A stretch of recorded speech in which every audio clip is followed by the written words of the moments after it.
Olá, tudo bem? Bom dia, boa tarde, boa noite. Estou aqui com o grande Tainan Mariano, aí, nosso ex-aluno egresso do IFSC e que tem feito um trabalho muito grande na área também de educação. Eu vou chamá-lo também de um educador da nova geração. Ele que é uma grande liderança aí em nível mundial e vai falar conosco um pouquinho sobre educação, sobre liderança e inovação, quem sabe também um pouquinho sobre inteligência artificial nas empresas em que ele coordena, administra e que ele é dono.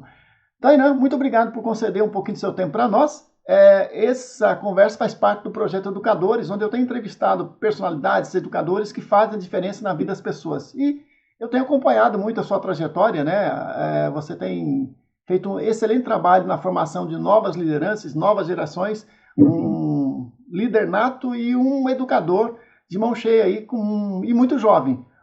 Como é que surgiu essa tua vocação para também educar as novas lideranças? Olá, Josué, tudo bem? Primeiro é uma honra receber o convite para a gente ter essa conversa, né, trocar uma ideia. Obrigado também pelas palavras, né? Eu digo que, assim, para ser super sincero mesmo, a minha trajetória é uma trajetória que ela nasce na humildade, né, Josué? Porque eu sou de uma família simples, né? De uma família super simples, na verdade, de bairro, enfim, né? Sou nascido em Tubarão, morei em Joinville, e aí, por fim, acabei vindo para Florianópolis, né? Nos anos finais ali, nos anos de ensino médio, e aí logo depois a faculdade, então. E eu acho que uma coisa que eu aprendi, né, e talvez aqui a gente vai conversar e vai me ajudar com algumas perguntas para a gente chegar exatamente no ponto, mas eu acho que eu aprendi logo cedo, logo jovenzinho, né, na escola ainda, como que os grupos, eles se movimentavam, né, porque desde cedo a gente acaba participando, né, o grupo dos melhores amigos ali, o grupo que no recreio joga futebol, o grupo que no final de semana se encontra, o grupo que troca fita de videogame, lembra, José? Troca fita de videogame, né, para jogar um jogo novo no Super Nintendo, enfim. Então, ali atrás, cedo, eu percebi que eu acabava sempre estando, né, dando uma liderada no grupo, né, dando uma liderada, tu vê, eu sou, né, eu sempre fui magrinho, baixinho, né, pequenininho, e, né, e sempre tive alguns amigos maiorzinhos, assim, né, mais fortinhos, claro. E pensa, nesse tempo de escola, a gente, né, tem aquele recreio, né, às vezes tem umas intriguinhas e tal, eu era sempre muito bem defendido, sempre tive muitos bons amigos.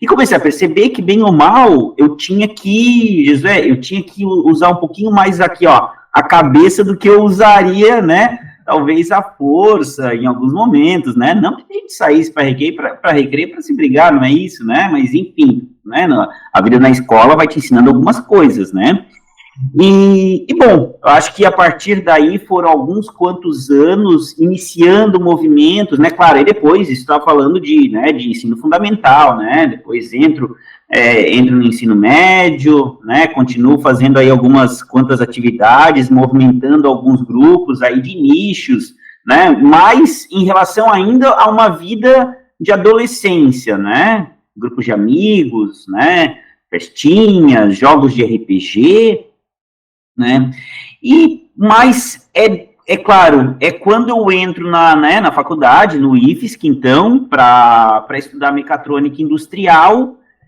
é ali que surgem, então, as diversas oportunidades, embora num contexto educacional, seria o que me forjaria, vamos dizer assim, num contexto de liderança profissional, porque eu tive muito boas oportunidades, né, dentro do Instituto Federal, né, dentro do departamento de metalmecânica ali no campus Florianópolis, né, dentro da mecatrônica, enfim, então, ali eu começo a perceber que o que a gente movimentava quando era mais novinho, agora ele toma alguns pontos mais sérios, né? Acabei sendo representante, né, do curso de mecatrônica dentro do departamento, depois acabei também assumindo como como discente, representando, obviamente, os discentes do IFSC no Conselho Superior, né, quando foi formado, né,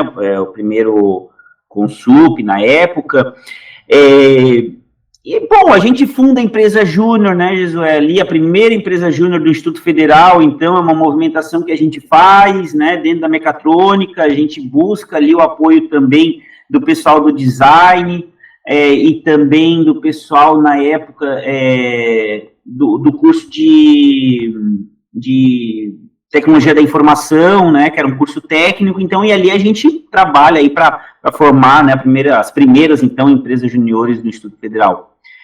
E, de novo, sempre num contexto, né, Jesué, de estar movimentando e dar essa liderada no pessoal. Não que, de fato, eu busque, ou eu buscava, eu tenho que ser a liderança, eu tenho que ser o mobilizador, mas foi sempre por isso que eu digo, de uma forma humilde mesmo, foi muito mais movido por uma inquietude do que por um desejo de ser líder de coisas. Eu digo isso. E quando a gente é mais novo, né, Jesus, a gente está ainda se conhecendo e tentando entender por que a gente faz o que a gente faz.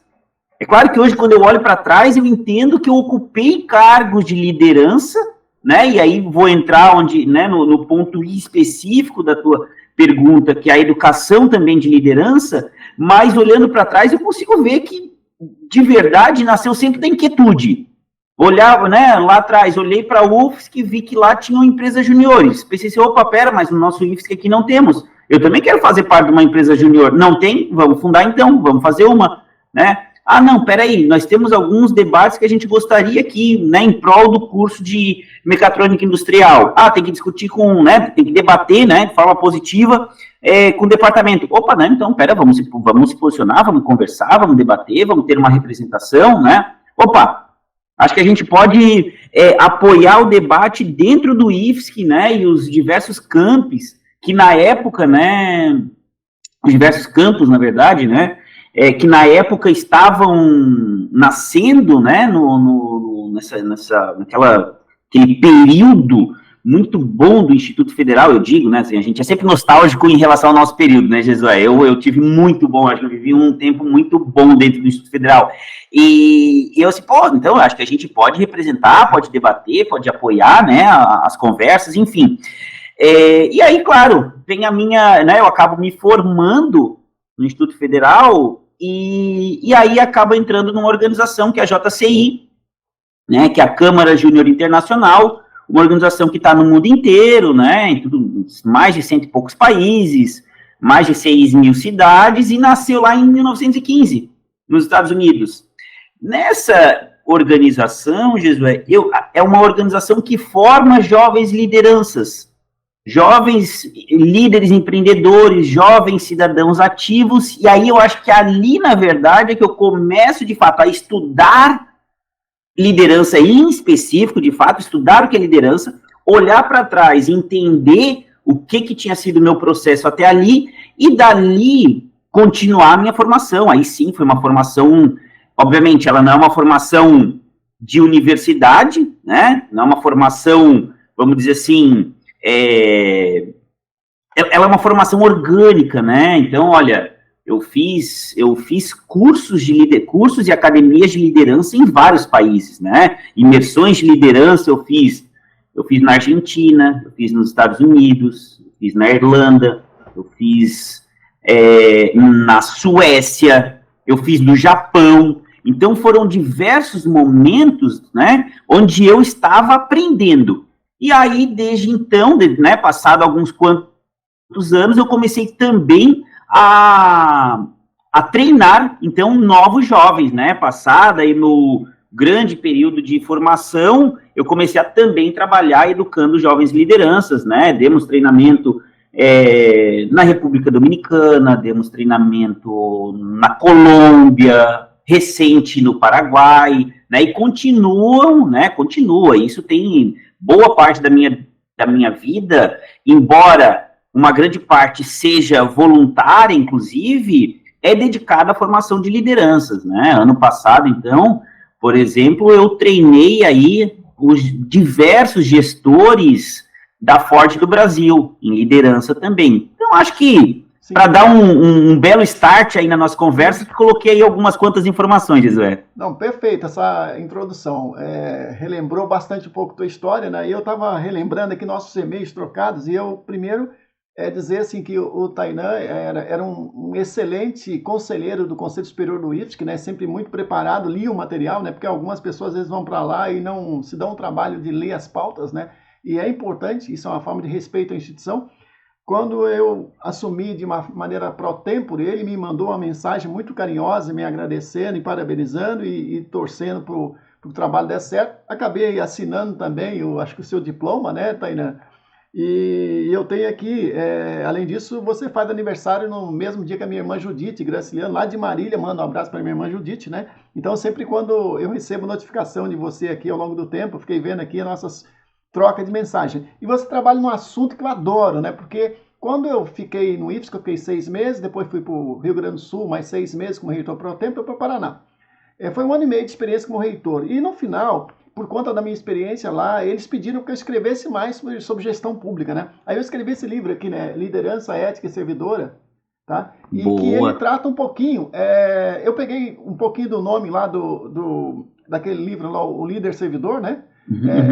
Que The Server, né, em inglês, né? E que fala um pouquinho do papel como servir as pessoas e ajudar as pessoas a se desenvolver, né? Eu acho que tu também vai para uma linha bem interessante, né? E teve uma época que eu comecei a fazer cursos de liderança aqui no IFSC mesmo. Aí eu te pergunto, como é que você hoje, por ser uma pessoa que trabalha com gamificação, que trabalha com educação, como é que você vê a possibilidade de você, por exemplo, ajudar nossos professores e estudantes do IFSC numa ação de capacitação? Como é que você vê esse teu trabalho? Ele seria possível ser aplicado na nossa instituição, que é uma instituição pública federal?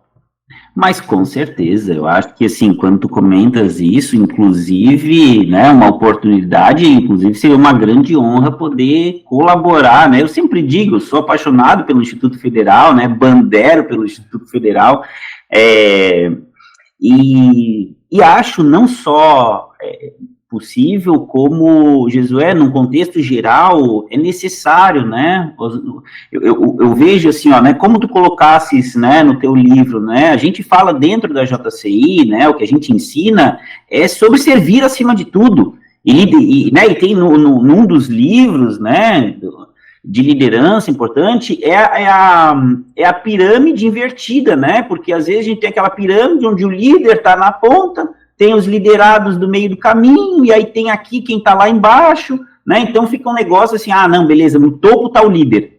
E eu gosto, o meu estilo de liderança, Jesus, é a pirâmide invertida, né, é a pirâmide onde a gente tem o líder embaixo servindo para cima, até porque a ponta aberta da pirâmide, vamos dizer assim, a maior área de abertura seria a parte de cima, e aí sim, eu acho que um líder que vai empoderando os líderes do meio e chegam a empoderar quem está na ponta, eu acho que a gente tem muitos melhores resultados, né?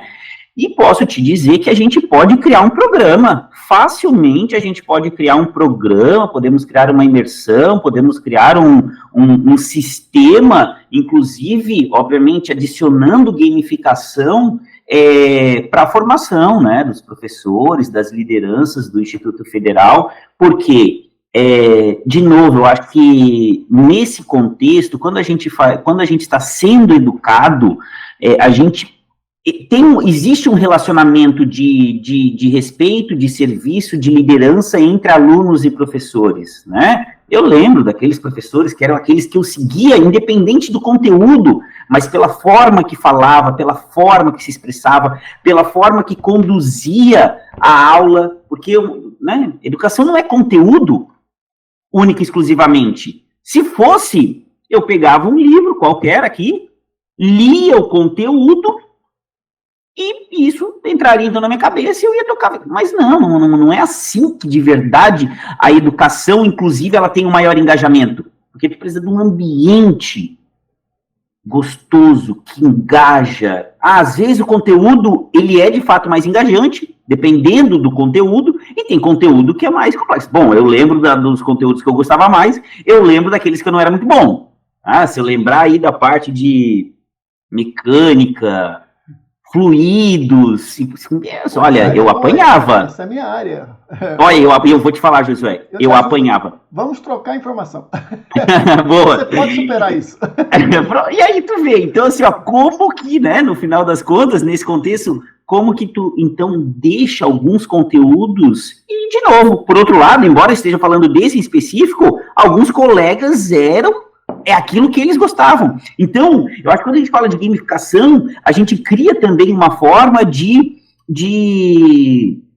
pegar, não só conteúdos, mas aprendizagem, engajamento, de uma forma mais divertida, independente do que esteja sendo debatido, conversado. Por quê? Porque a gente, né, o ser humano, ele gosta de se divertir de uma forma que eu digo, não, entretenimento, festa, não, mas ele gosta de se divertir, né? A gente tem esse, né, a dopamina, que é esse neurotransmissor aí que trabalha com esse, que gera, de certa forma, esse engajamento, né, conversa com felicidade, de certa forma, um pouco mais complexo do que isso, enfim. Então, esse engajamento que a gente precisa.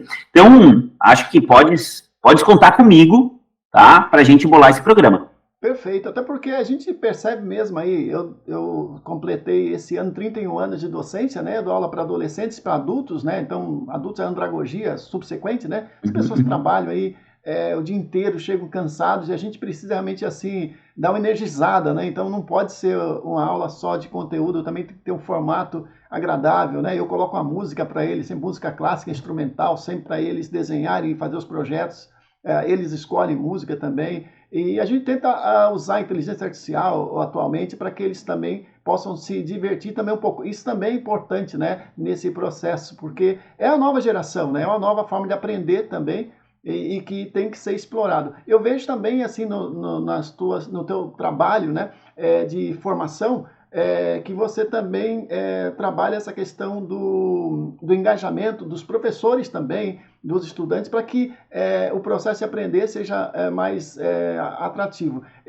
Isso aí é algo que algumas universidades já estão usando, óculos, realidade virtual, realidade aumentada, né? Trazendo tecnologia para dentro da sala de aula, que a molecada, o pessoal gosta disso, gosta de aprender dessa forma. E muitas vezes isso é um pouco distante da realidade brasileira.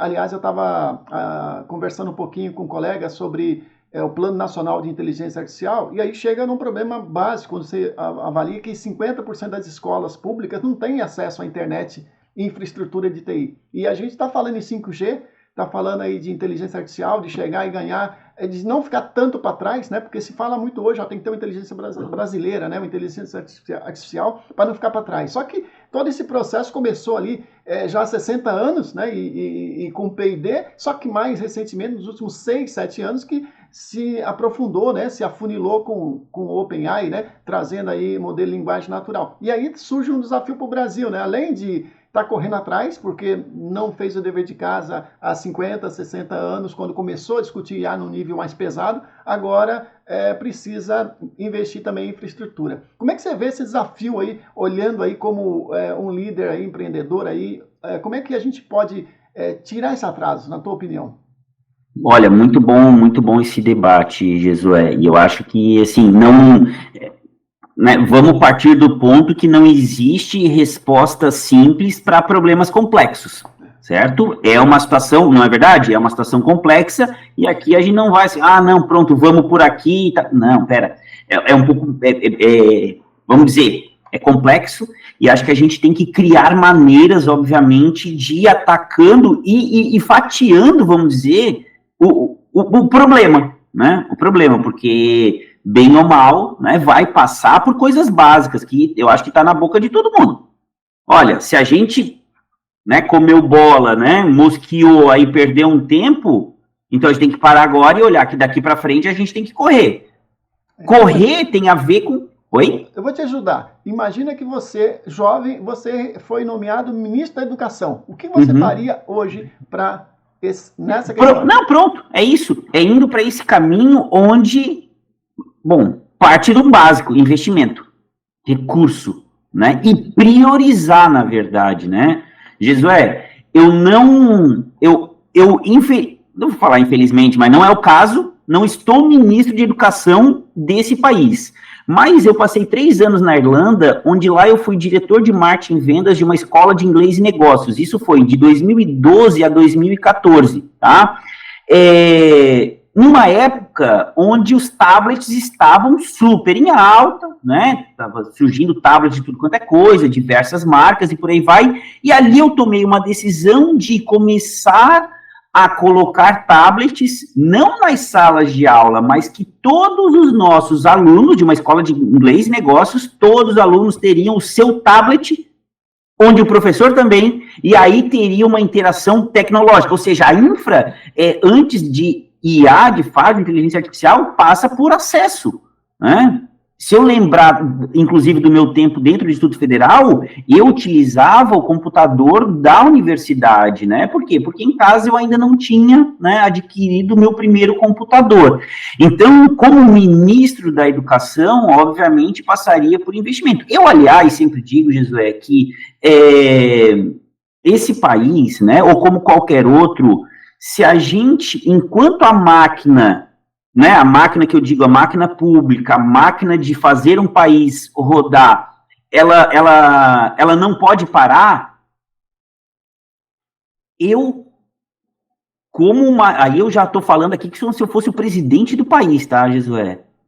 O caminho para o sucesso é via educação, é via maior investimento na educação. Acho que, de novo, quando eu falei que eu vivi um momento muito bom dentro do Instituto Federal, quando eu estava entrando no Instituto Federal, tinha 3 campi no estado, né?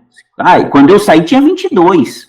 Eu não sei com quantos a gente está agora, Jesus. Mas, ou seja, então, assim, foi um super salto de investimento, capilarização do Instituto Federal no estado de Santa Catarina. E eu imagino que nos outros estados também. Então, passa, obviamente, pelo investimento direto e, um detalhe, né, Jesué, eu acho que passa pela capacitação dos professores. Os professores têm que estar ainda melhor capacitados. Nossos professores, eles são, obviamente, super estudiosos, com mestrado, com doutorado, com pós-doutorado, com muitos artigos escritos, muito trabalho feito, né, diversos especialistas, mas a gente tem que passar de um contexto geral, pela educação de novas tecnologias, e novas tecnologias não vou fazer um treinamento, ou vou fazer um curso de novas tecnologias hoje, e aí o próximo é daqui 5 anos. Novas tecnologias é todos os anos, tá? Jesué, eu vejo, e a gente, dentro da JCI, a gente já teve uma incomodação em específico, um empecilho, onde a gente entra numa escola para falar de oratória, para ensinar estudantes em oratória.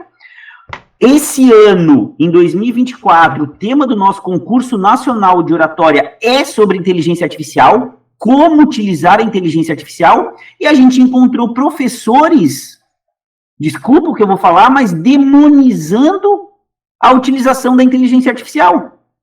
Josué, se os nossos estudantes deixarem de utilizar a inteligência artificial por conta de que os professores têm medo, porque é medo. Se eles soubessem melhor como utilizar, de uma forma livre, de uma forma saudável, a gente vai para frente. Agora, se a gente penaliza os estudantes que começam a utilizar a inteligência artificial, os nossos estudantes vão perder para aqueles que estão utilizando em outras cidades, em outros países. Então, é claro que, de primeiro momento, como tudo na vida, rola esse medo. Se eu sou ministro da Educação, olha, todos os professores desse país passam por um treinamento de inteligência artificial. É a grande virada desse momento. Está todo mundo utilizando, e quem não está utilizando começa a ficar para trás pelos que estão utilizando. É como a gente lembrar lá atrás, quando surgiu o Google, quando surgiu o KD, né? Então, alguns outros mecanismos de busca. Hoje, os professores ficam... Busca-pé. Os professores ficavam doidos, porque os alunos, então, tinham o dever de casa, que ainda, na minha, né, eu peguei um pedaço onde eu ia estudar na Barça, né, e pegar ia na biblioteca pública, pegava uma Barça, olhava, né, estudava ali algumas coisas, respondia, fazia os trabalhos. De repente, tu estava pesquisando aquele conteúdo, copiando um texto, colando lá e colocando que a fonte era Google. Isso aí. Então, veja, isso aí foi o quê? Isso aí foi 20 anos atrás, 20 e poucos anos atrás, né? Eu digo do meu momento, claro, um pouco mais, mas do meu momento era 20 anos atrás, tá? 25 anos atrás. A gente está vivendo esse mesmo momento, porque hoje, em vez de ser Google, é inteligência artificial. Sim. Então, de novo, investimento em infraestrutura, eu acho que tu começou com esse né, com o ponto de, não temos infra, nós precisamos de uma infraestrutura top. Né? Aqueles países que investem forte em educação são os que têm mais doutores, são, inclusive, os que atraem mais cientistas, né, e pesquisadores para os seus países, para continuar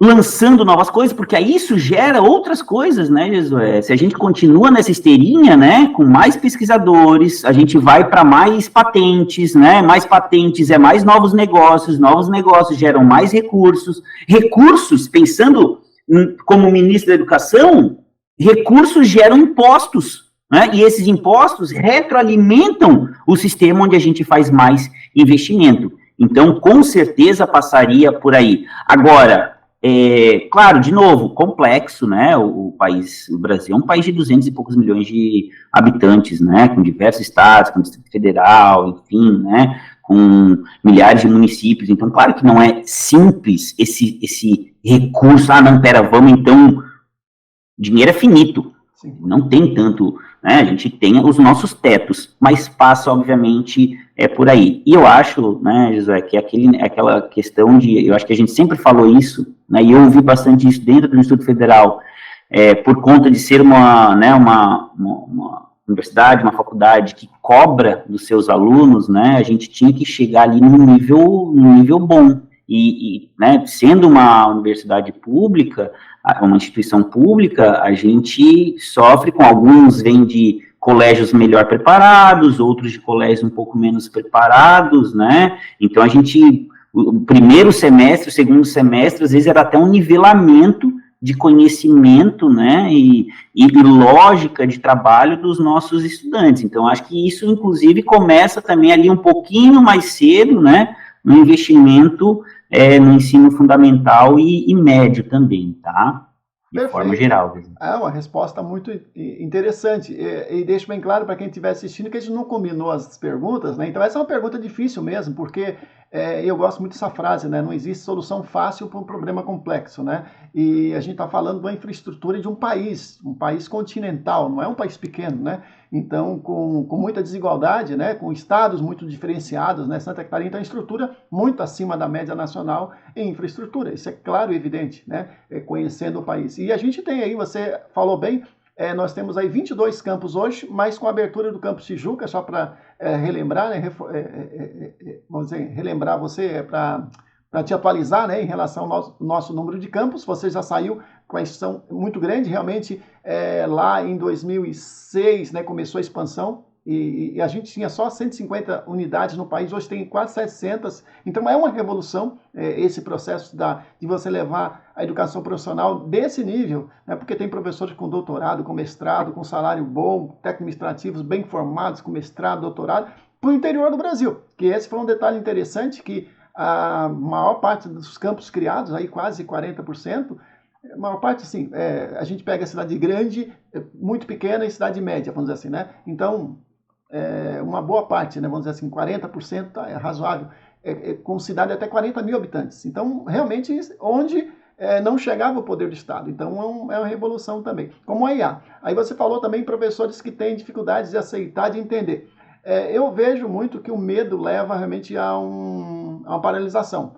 Muitas pessoas não se deram o trabalho, por falta de tempo, muitas vezes. Tem que entender que alguns professores têm uma carga horária excessiva, né? Então, essa é uma condição que o IFSC tem muito interessante. A gente consegue dar aí, na média, aí, 18 aulas por semana, então você tem mais 20 horas de preparação. Então, muitas vezes eu tenho um colega, um amigo, um professor que dá 50 horas de aula por semana, em 3 escolas, para ter um salário melhor na área de matemática. Então, você vê que tem realidades diferentes professores, né? Então, nossa instituição tem uma condição dos professores poderem estudar um pouco melhor. Então, você pega professores que muitas vezes não têm tempo para preparar nem a própria aula, quanto mais se dedicar a aprender uma tecnologia nova. É uma pena dizer isso. Precisa realmente de tempo para a formação. E aqui na nossa instituição, a gente tem pessoas que também acham que isso aí vai estragar também o processo de formação, de educação, mas é por outros motivos. É por motivo que ele acha que isso, no médio prazo, vai trazer consequências da redução da concentração, da perda de aprendizado, das pessoas não perderem autonomia, né? E passarem a usar demais o equipamento e menos a cabeça. Então, tem questões também assim mais filosóficas envolvidas, educacionais. Então, até entendo um pouquinho a ressalva, mas tem gente assim que, isso aí não é importante. Aí eu queria retomar a próxima pergunta. Eu cheguei a falar para um amigo o seguinte, cara, tem que olhar para cima, o meteoro está vindo. Porque não é igual o Google. Né? Como diz o Bill Gates, a IA, no nível que ela está hoje, não estamos falando da IA geral, estou falando dessa IA já, que essa estreita que se diz, né? que tem limitações, mas hoje ela já está num nível muito grande, muito acima da minha expectativa, inclusive como professor, pesquisador, e digo assim para ti, que tem gente que diz, isso aí não é nada. Não! Se o homem mais rico do mundo, um dos grandes líderes, né, da inovação no mundo, ele fala bem assim, que essa é uma revolução, é uma invenção disruptiva tão importante quanto a internet. E só foi possível por causa da internet. Né? Então não é como a máquina a vapor. Então ela vai sim trazer grandes transformações, inclusive na educação, sem falar no mundo do emprego. Aí eu te pergunto, você hoje trabalha com tecnologia. De que forma você vê esse impacto, por exemplo? Nós somos aí, Florianópolis, um cluster de inovação, de TI. Isso vai impactar em perda de empregos nessa área ou não? Ou vai trazer novos empregos, oportunidades? Boa, essa é muito boa. Professor, quero comentar uma coisa antes de tudo. Quando eu com certeza tenho uma visão positiva em relação à inteligência artificial e quero comentar que, independente disso, eu também concordo que ela traz, de alguma forma, se não bem cuidada, mas não motivada pelo medo, mas sim motivada por um cuidado estratégico, com certeza a gente vai ter pessoas se utilizando da inteligência artificial e deixando de trabalhar o seu processo criativo, o seu processo de escrita, né? Então, com certeza, a inteligência artificial, ela cria atalhos. E ela mastiga para ti de um jeito que, tu já não tem mais que mastigar aquilo ali. Então, isso com certeza tem que ser estudado, os malefícios de longo prazo em relação a isso. Ou seja, agora, não com uma postura de medo, agora com uma postura de progresso. Porque aí a gente entra no mérito de como que... Se a inteligência artificial, ela tira ou não tira emprego, se a gente olhar, né, eu sou formado, então, em mecatrônica industrial, e a base da mecatrônica, né, é a automação. Ali atrás, o debate era se os braços robóticos iam tirar emprego, se as CNCs iam tirar emprego, né, então, se máquinas automatizadas iriam tirar emprego das pessoas, e eu acho muito curioso esse medo, porque quando tu olha de uma perspectiva de progresso, na verdade, está gerando mais empregos e, além de tudo, empregos qualificados. Não é mais o apertador de parafuso. Quanto ganha um apertador de parafuso? E quanto ganha o operador de um braço robótico que aperta parafuso? Então, veja que é uma vaga, é um emprego, é uma profissão qualificada, tu passa de nível. Sim, mas então, aquele que só apertava parafuso e que não opera uma máquina, ele vai perder o emprego? Ele vai perder. Ele, em específico, vai perder o emprego de fato, Josué. Isso é óbvio, né? Não estamos cegos aqui. Agora, por isso a gente fala em capacitação continuada durante a nossa jornada de vida. Né? Então, eu me formei no Instituto Federal, comecinho de 2011, parei de estudar? Não, eu não parei um dia de estudar, né? Já se passaram 13 anos, então, do dia que eu me formei, eu continuo estudando. Tudo é educação, é mestrado, tudo mais. embora esteja de fato fazendo mestrado, mas é estudo, é ler livro, é ver curso, é debates e por aí vai. Então, se a gente olha agora em específico, vamos definir, Florianópolis utilizando, né, empresa utilizando inteligência artificial. É muito prático, né? Empresas que começam a utilizar inteligência artificial, elas ganham eficiência, né, nos seus processos, obviamente, porque tu corta, de fato, caminhos, né, tu corta atalhos, isso pensando no mundo do marketing, né, onde eu tenho, né, boa parte do meu trabalho passou por ser, né, consultor e head, gestor de empresas de tecnologia, mas na área de marketing, tem um grande impacto, porque o que alguns criadores de conteúdo levavam horas, dias para fazer, agora levam, na verdade, às vezes minutos para se criar conteúdo. Então, veja que, na verdade, com essa eficiência, com essa rapidez de entrega, se cria mais tempo para novas entregas, para novos clientes, que quer dizer maior faturamento da empresa, contratação de novos profissionais para atender as novas demandas,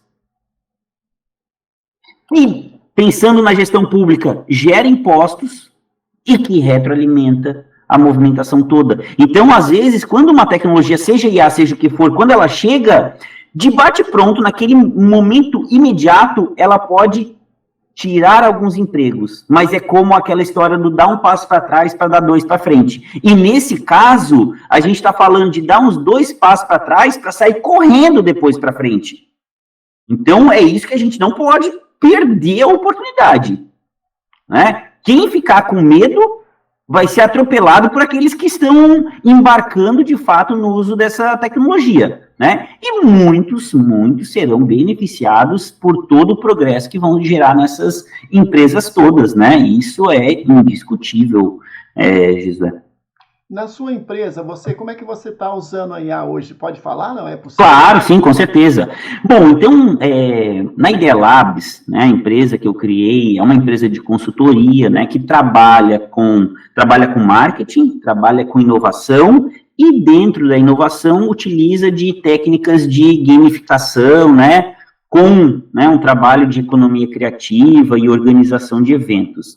Então, aqui, a gente utiliza ainda, para ser super sincero, os primeiros passos da inteligência artificial, né? É utilizar ChatGPT, por exemplo, para algo que eu acredito que é o grande, algo que a gente falava por muitos anos, que é o relacionamento com a inteligência artificial não é necessariamente sobre saber ter conteúdo e saber as respostas, mas é ser inteligente o suficiente para saber perguntar, né? O mundo, inclusive, ele é movido por aqueles que perguntam, não necessariamente para aqueles que respondem. São perguntas que antecedem o progresso das respostas que surgem. Então, no nosso contexto, a gente se utiliza do ChatGPT para acelerar desenvolvimento de conteúdo, para acelerar desenvolvimento e debate de estratégia. Por exemplo, às vezes eu passo 4 horas numa conversa com o ChatGPT melhorando uma estratégia que eu estou desenhando.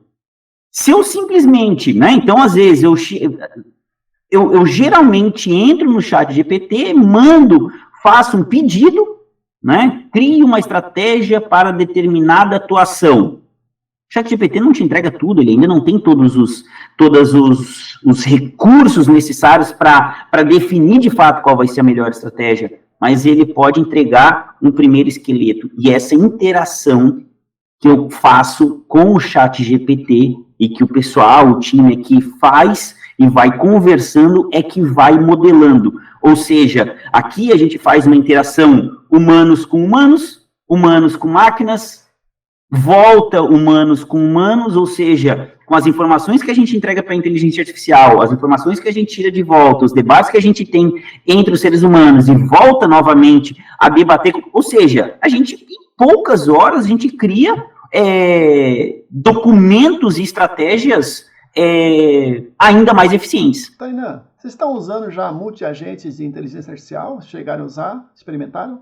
Não utilizamos ainda, Jesué. Eu acho que num contexto de inteligência artificial a gente ainda precisa explorar mais bastante do que tem sido avançado. Claro, assim como, né, como diversas empresas, colocando aí no nosso roadmap de desenvolvimento, né, implantação da utilização de novas ferramentas, né, porque eu falo de ChatGPT, mas, por exemplo, aqui a gente tem que trabalhar também com imagens, né, geração de imagens, né, quando a gente fala de ChatGPT, a gente está falando muito mais de um debate de texto, embora tenha a geração de imagens, né, tem alguns como Midjourney, que na verdade, entrega com maior eficiência, né, imagens que tem também nos ajudado nesse contexto. Mas muita gente ainda não. Perfeito. Não, já indo então para o final da nossa conversa, que está muito agradável, tá? E agradeço muito por ela. A gente vai ter agora o CPI, né? Você lembra que o CPI começou lá em 2014? Vamos para o 10º CPI agora, lá em São Miguel do Oeste. E aí você deve conhecer o professor Mário Noronha, né? Que era do NIT, claro. Né? E ele foi pró-reitor de pesquisa e inovação também. E a gente vai fazer uma oficina lá no CPI sobre IA, né? Com agentes e assistentes de IA, né? Então, tenho trabalhado com ele nesse período, planejando e preparando. Vai ser uma oportunidade também, assim, de ensinar ali os estudantes e professores também um pouco mais. A gente está com essa missão aqui dentro do IFSC também de disseminar, né, a cultura da IA. Temos estudado, feito muito curso, né? E o Mário é uma das pessoas que mais trabalha nesse assunto, porque ele dava aula de IA aqui no curso de Engenharia e Telecomunicações desde 2014. Né? Porque não é agora que virou moda a IA, né? Mas ele trabalha com Machine Learning já há algum tempo. Então, eu entro mais agora no nível mais de usuário, de curioso e me aprofundando no conhecimento. Mas ele tem todo o background do passado, né?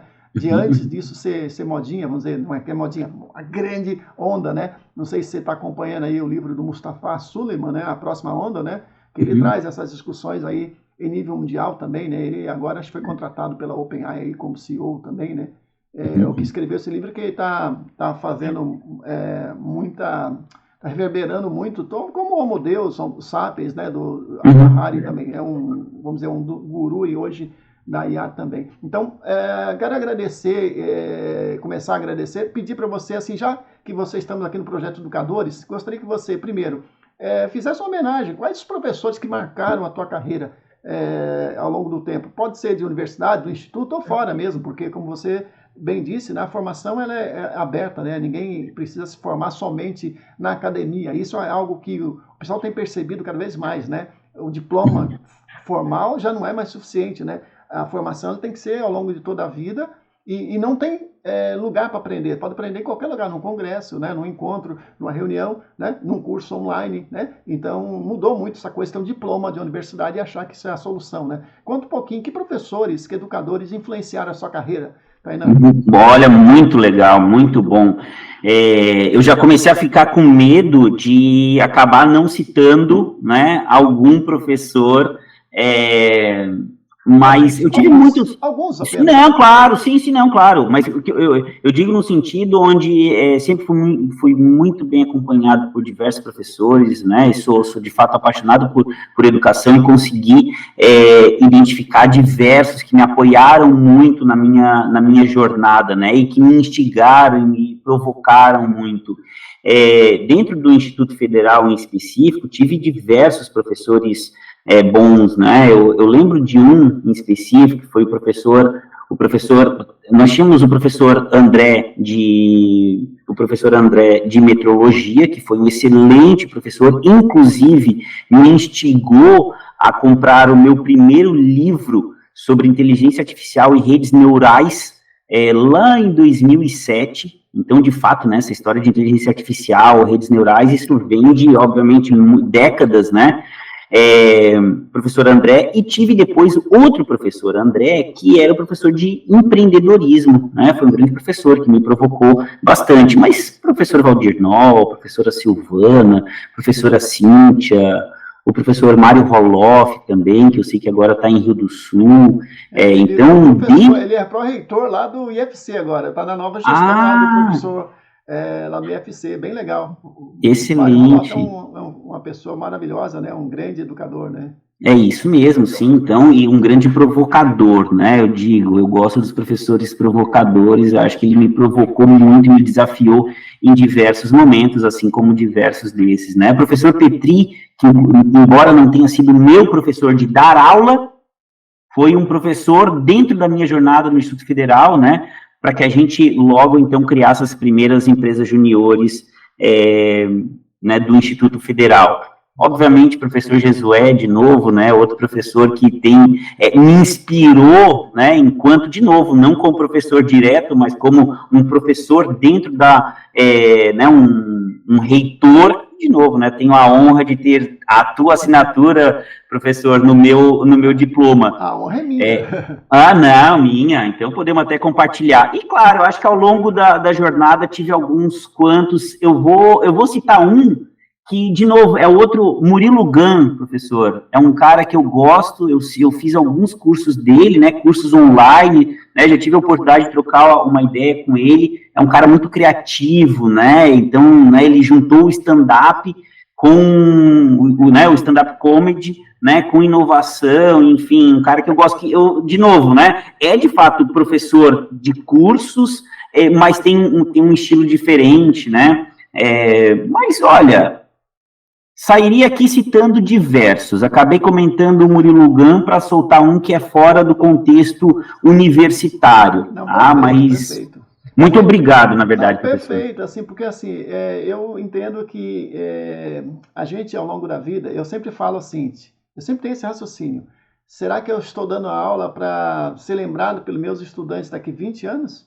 Porque eu tenho professores da minha universidade, do meu ensino médio e fundamental, que eu lembro até hoje, que fizeram a diferença na minha vida. E eu falo, será que eu vou ser essa pessoa na cabeça do meu estudante? Será que eu estou fazendo realmente a diferença na vida dele? Porque às vezes não é só o conteúdo, né? Tanto que eu falei do professor Álvaro Prata, que acabou assumindo essa semana, felizmente, a Embrapi, que ele é um dos criadores da Embrapi, baseado no modelo Fraunhofer. Então é um dos ícones da inovação brasileira, foi secretário de Ciência e Tecnologia e tal.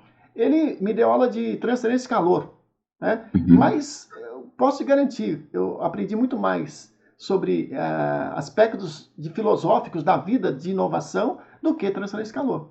Porque até hoje ele é uma referência para mim como mentor, né, na área de tecnologia, na área de inovação e na área de educação, porque era um professor excepcional. Então é inesquecível, assim como o Rogério Ferreira e outros que eu tive também, que eu tenho tido a oportunidade de entrevistar também, alguns deles, alguns já faleceram, infelizmente, né? Mas reconhecer e ter gratidão a essas pessoas é importante. Por isso que eu faço questão no Projeto Educadores fazer essa referência para que as pessoas possam lembrar e agradecer, porque a gente é o que é por conta dos nossos pais, nossos primeiros educadores, né? Nossa família que nos educa e também por conta de educadores diferenciados, porque muitos a gente esquece, infelizmente. Eu queria que não fosse assim, mas alguns a gente esquece, né? Porque acabaram fazendo só o seu trabalho. E às vezes educar é mais que fazer só o seu trabalho, né? Tainá, eu agradeço muito. Dizer para você o seguinte, Tainá, olha, eu vou te contar algo aqui que você talvez não saiba. No ano que vem vai ter eleição para reitor, eu vou ser candidato, provavelmente, né? A gente nunca pode controlar o amanhã, né? Eu espero estar com saúde o ano que vem, com a condição de poder ser candidato a reitor. Gostaria muito da sua contribuição para a elaboração do plano de gestão, porque eu queria colocar, né, essa questão da gamificação, da tecnologia também como uma das ações que possam ser empreendidas, mas independente do resultado, porque eu sou da linha do Mandela, ou eu venço ou eu aprendo, a gente vai ter um processo de aprendizado na eleição, independente de vencer ou não vencer. Eu gostaria muito de já fazer o convite, de que você possa, em algum momento, fazer uma palestra aqui. Eu estou no campus São José, né? Então é o campus da minha base, para os nossos estudantes da engenharia, dos cursos de análise e desenvolvimento de sistemas, a gente chama de ADS aqui, né? Que é um curso agora tecnólogo à noite, muito interessante agora em São José, está tendo uma procura muito grande, né? É baseado, obviamente, aí na pesquisa com a CAT, né? Com esse cluster de tecnologia que a gente está agora desenvolvendo. Então a gente tem aqui vários cursos de licenciatura, tecnólogos, técnico, né? E a gente gostaria muito de te ouvir, né? E estou falando para esses estudantes e para os professores sobre como a gente pode impactar, né? Usando tecnologia, impactar mais o nosso trabalho como educadores, tá bom? Muito obrigado. Suas considerações finais. Imagina, professor, mais uma vez, muito obrigado pelo convite, por essa conversa, de fato uma honra mesmo, me arrepia estar terminando essa conversa, tá, sobre educação, sobre IA, né, enfim, e a gente lembrar algumas boas coisas, tá? Quero te dizer, conte comigo, conte com certeza, mas por favor, conte comigo na tua trajetória em específico, pessoal, né, com todo o impacto que tem gerado no IFSC ao longo dos últimos vários anos, décadas também, e para mim vai ser, de fato, outra honra poder colaborar com esse, né, com o impacto ainda que o IFSC pode gerar ainda mais, pensando então nesses próximos passos, anos e décadas, tá? Estou completamente comprometido, tá? Me cobre, me convite, me mande uma mensagem, logo eu te faço uma visita, tanto para a gente combinar esses detalhes todos, tá bom? Muito obrigado, professor. Muito obrigado. Eu vou colocar na descrição do vídeo, inclusive algumas lives onde você foi entrevistado, né? Alguns sites para mostrar aí um pouco do trabalho para quem ficou curioso, né? A gente nem chegou perto aí de falar da tua carreira internacional, quem sabe no outro momento a gente fale um pouquinho de como é que você alcançou essa tamanha repercussão, né? Um egresso do IFSC, aí uma pessoa simples, muito humilde, mas muito interessante, com uma carreira que eu tenho certeza que eu falei do ministro da Educação, mas quem dera a gente, que no futuro você pudesse assumir um cargo como esse, tanta relevância, para impactar o país, como você vem impactando aí no teu trabalho junto à JCI. Muito obrigado, valeu, fique com saúde, fique bem. Obrigado, Tainá. Obrigado, professor. Um abraço. Obrigadão. Tchau, tchau. Fechou, obrigado.